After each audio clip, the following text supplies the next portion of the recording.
talk. Very good afternoon to Mark McAdam, who joins us this afternoon. Eddie Howe confirming there Alexander Isak won't be part of the squad to take on Aston Villa tomorrow, and that he's still not training with the first team. Mark, what is actually happening right now? Because it's been 2 weeks since Liverpool had that bid rejected for Isak.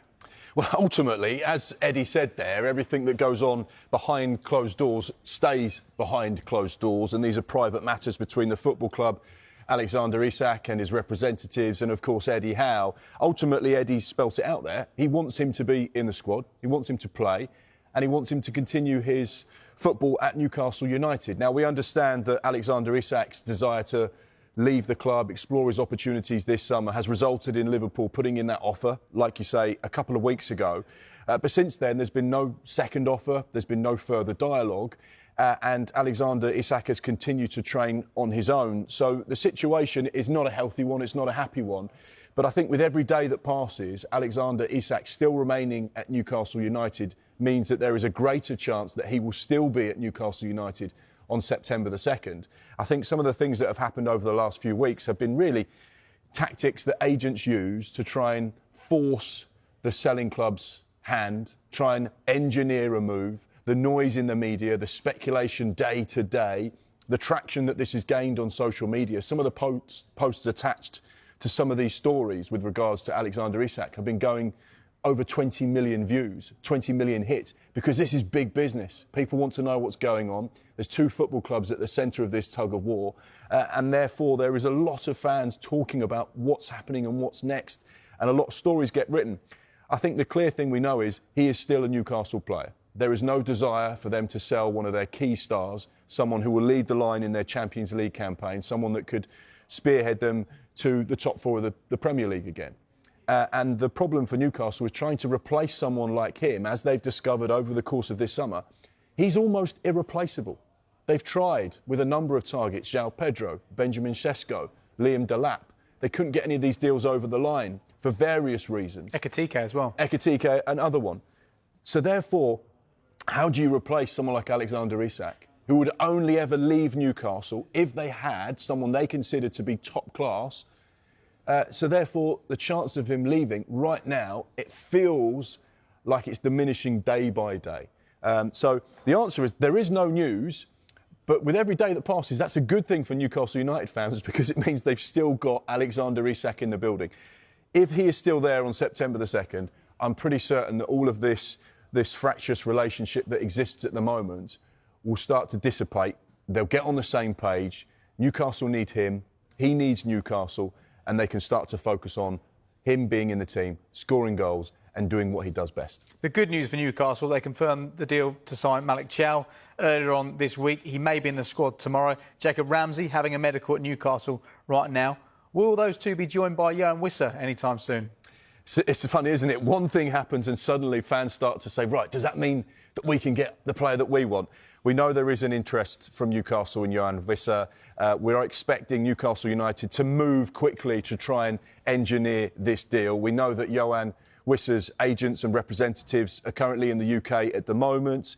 And their sort of belief is that Newcastle United will now engage with Brentford, and Brentford, unwilling to sell, will start to engage with Newcastle United over a potential deal. They obviously want to try and reinforce their attack as well, which they're now getting closer to doing with the signing of Dango Ouattara. We understand that one is agreed in principle, so therefore they are adding Premier League proven attacker to their ranks.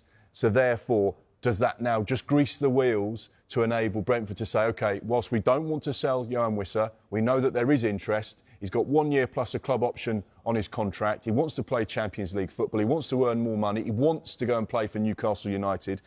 Whilst we don't want to sell him, providing the price is right, yes, let's talk about a potential deal. Newcastle United fans will hope that happens quite quickly. Brentford fans disappointed probably that it's come to this because he's been such a good servant for them. 45 goals in 137 Premier League appearances, 23 goal involvements last season. That fabulous relationship with Brian Mbeumo. He's gone to Man United. It looks like Wissa's going to be heading out. But at the minute, Newcastle fans just have to remain a little bit more patient. OK, let's get from new. Kind of a hangover from this superstar era, both in terms of the wages he wants to renew and in terms of the fact that they've moved on from these big names like Mbappe and Neymar and Messi. So he belongs to an old era of PSG, really. We know he's an unbelievable shot stopper. Does he really suit Premier League football? I think is the question, because he likes to stay on his line and he's not ideal behind a defence that plays high up. That doesn't mean a Premier League team won't buy him, of course, because that's where the money is, to meet those sort of wage expectations or get nearer to those age expectations. I love to see how he'd do in the Premier League. OK, plenty more to come on Transfer Talk, but Mark teased it. There's some breaking news and it comes from Bournemouth.